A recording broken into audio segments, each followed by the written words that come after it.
Hello friends, welcome to AffairsCloud Learn to Lead. Good morning to all the students. As you know, we already started topic-wise current affairs in detailed manner.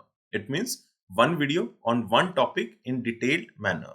But today we will cover two topics because both are cleared by Union Cabinet. First one is continuation of Atal Pension Yojana till the financial year 31 and second is infusion of 5,000 crore equity into the SIDBI. First important topic is Atal Pension Yojana. So, in January 2026, Union Cabinet chaired by the Prime Minister Narendra Modi approved the continuation of the Atal Pension Yojana up to the financial year 31 like 2030 and 31 along with extension of funding support for the promotional as well as developmental activities and the gap funding. And this is cleared by Union Cabinet. So this Atal Pension Yojana was launched on 9th of May 2015.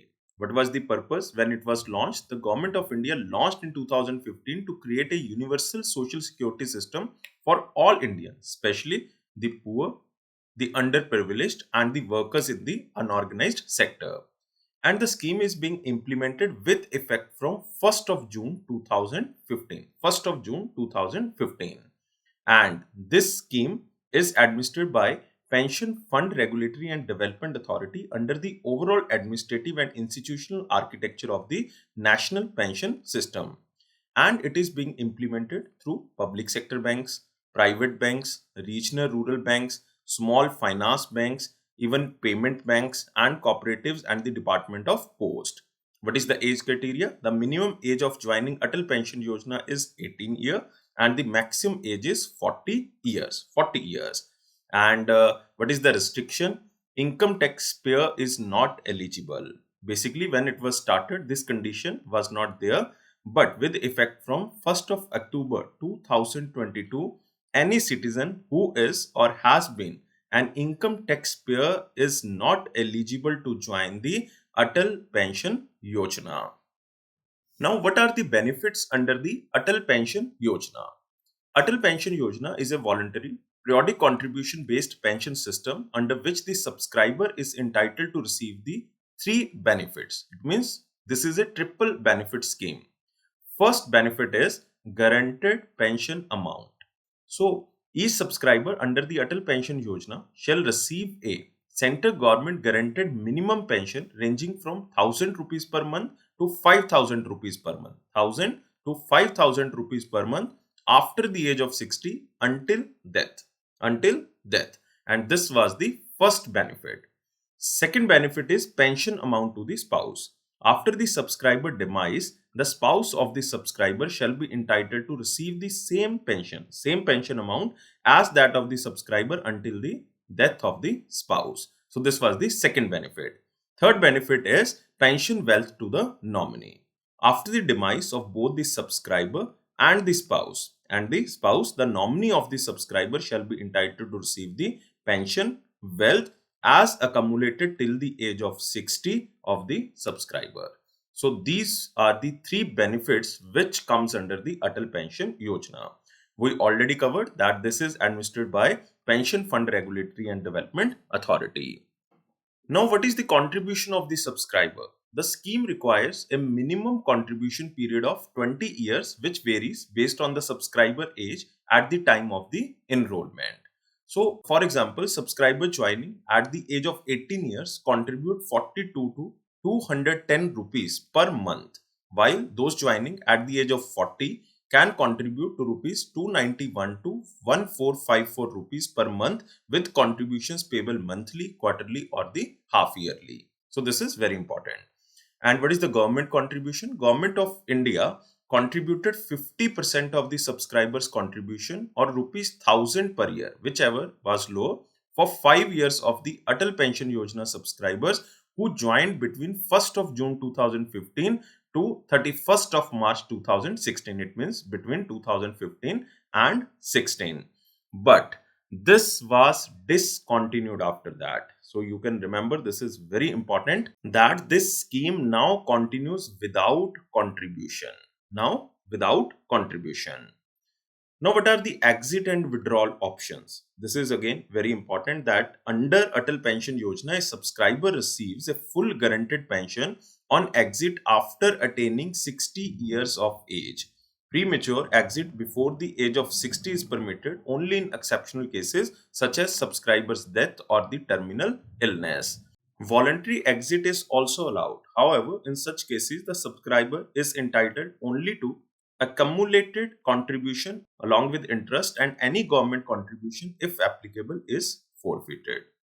And what is the progress till date? Like as of 19th of January 2026, Atal Pension Yojana has enrolled more than 8.66 crore subscribers, emerging as a key pillar of India's inclusive social security system.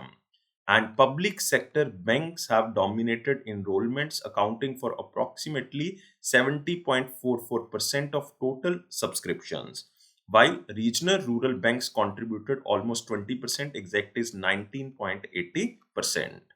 And you can remember the scheme will continue now up to financial year 31 with government support.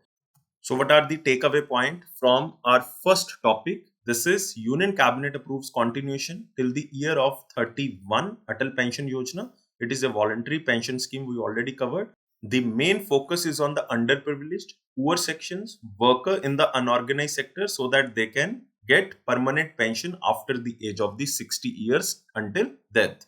And it is administered by Pension Fund Regulatory and Development Authority. Minimum age is 18 years and maximum age is 40 years for the enrollment. And what is the pension amount? Rupees 1000 to 5000 per month after 60 years. And monthly contribution 42 rupees to 1454. It depends when you are joining this scheme. And minimum contribution period is 20 years. Total subscriber as of 19th of Jan 2026 is 8.66 crore. Remember this. Now moving to our next topic, which is also approved by cabinet. This is 5,000 crore equity infusion into the Small Industries Development Bank of India. So on 21st of Jan 2026, the Union Cabinet chaired by Prime Minister Narendra Modi ji approved an equity infusion of 5,000 crore into the Small Industries Development Bank of India to expand credit availability to the micro, small and medium enterprises and support employment generation. So very important topic and very important for the banking student and the UPSC student or the any state public service commission exam. So the equity capital of 5,000 crore will be infused into the SIDBI by the Department of Financial Services, which comes under the Ministry of Finance, in three distinct installments or the tranches in financial year 2026 to 28. So it will be infused in three installments, and first will be rupees 3,000 crore in financial year 25-26 at a book value of rupees 568.65 per share as of 31st of March 2025. Second installment will be 1,000 crore in financial year 26-27 at the book value as of 31st of March 2026. Next is third installment, and the final installment will be 1,000 crore for the financial year 27-28 at the book value as of 31st of March 2027.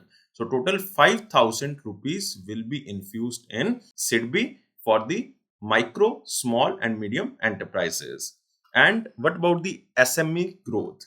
So financial assistance will grow from 76.26 lakh MSMEs in financial year 25 to 1.02 crore by the financial year 28. So post equity capital infusion of 5,000 crore, number of MSMEs to be provided financial assistance is expected to increase from 76.26 lakh at the end of the financial year 2025 to 102 lakhs or 1.02 crore. Approximately 25.74 lakh new MSMEs beneficiaries will be added by the end of 2028. As per the latest data available from the official website, 30.16 crore employment is generated by 6.90 crore MSMEs, like employment generation of 4.37% per MSMEs. Considering this average, employment generation is estimated to be 1.12 crore with the expected addition of 25.74 lakh new MSMEs beneficiaries by the end of 2027-28. Next is capital adequacy ratio or the capital to risk weighted asset ratio. So first of all, remember this word. This is very important for the banking industry or the SIDBI. It is also known as capital to risk weighted asset ratio, also known as CRAR.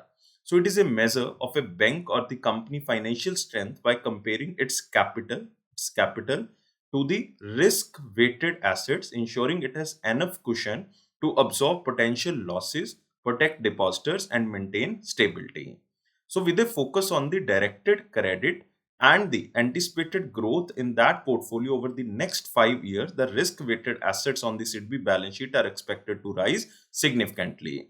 And the increase will necessitate higher capital to sustain the same level of capital to risk-weighted asset ratio. And the digitally enabled collateral-free credit products being developed by the SIDBI aimed by boosting credit flow, along with the venture debt being offered to the startups, will further escalate the risk-weighted assets, requiring even more capital to meet the healthy capital to risk-weighted asset ratio. And a healthy capital to risk-weighted asset ratio well above the mandated level is a key to protect credit rating. And SIDBI will benefit from an infusion of additional share capital by maintaining a healthy capital to risk-weighted asset ratio. And this infusion of additional capital of 5,000 crore would enable SIDBI to generate resources at fair interest rate, thereby increasing the flow of credit to the micro, small and medium enterprises at competitive cost. So the proposed equity infusion of 5,000 crore in staggered or in phased manner will enable SIDBI's capital to risk weighted ratio above 10.50% under high pressure scenario or high stress scenario, and above 14.50% under pillar 1 and pillar 2 over the next 3 years, like 2025 to 28. And the new capital will enable digital and collateral free lending, support venture debt to startups with higher risk weighted assets, and allow SIDBI to raise resources at fair rates, passing lower interest benefit to the micro, small and medium enterprises. So what are the takeaway points? Equity infusion of 5,000 crore approved for the SIDBI, and this is approved by the Union Cabinet specially to increase the credit flow for the micro, small and medium enterprises. And implement agencies Department of Financial Services under the Ministry of Finance. 3 installments will be given. First installment will be 3,000 crore for 25-26. Next 1,000 for 26-27, and last one is also 1,000 crore for 27-28. It is specially to enhance the lending capacity, maintain healthy credit flow, or you can say capital to risk asset ratio, and support collateral free digital credit. So this will definitely boost the credit flow in the MSMEs, and it will also generate lot of jobs. And remember about SIDBI, Small Industries Development Bank of India, and its chairman and managing director is Manoj Mittal. Its headquarters is in Lucknow, and it was established in 1990. I hope you like this video. Please listen carefully this video again and again so that you can get all points which were discussed. And please share this video as maximum as possible. So this is all for today. Please like, share and subscribe our channel, and thank you for watching this video. And you can subscribe our all platforms like Facebook, Instagram, LinkedIn and Telegram channel. All the official notifications delivered through the Telegram channel. So just subscribe from the description box link. Thank you guys. Take care and bye-bye.